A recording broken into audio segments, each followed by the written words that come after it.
O görsəndiyi kimi 8 görsənir, amma tam qanuni desək 6 daş kürsünün üzərində inşa olunur. Bizi vurğulayım ki, qazı suyu işığı daimi olan bir ərazidir. Kanalizasiyası var, qardaşlığı burada nəmişlik olmur.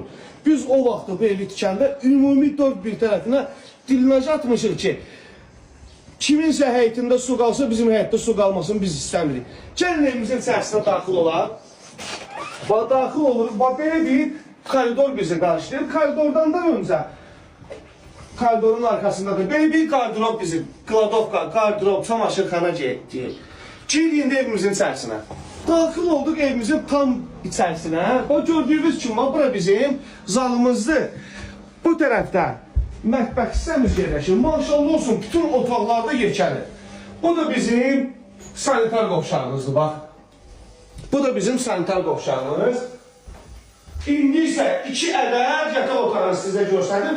Yataq otaqlarımızda vurğulayım ki, 4-ün 4-ü yataq otaqlarıdır. 5-in 4-də zalımızdır, 4-ün 4-də də yataq otaqlarıdır. Maşallah olsun, çox yekəliyə. Əla, superdir, mən bəyəndim şəxsən. Yerləşmə yerlə də, o necə deyərlər, tüşlər demişkən bayıldım. Bu da bizim bir yataq otağımız. Evimiz köhnə tikili evdir. Satışa təzə çıxdı, dedilər ki, gəlin, çəkin, satın inşallah. Allah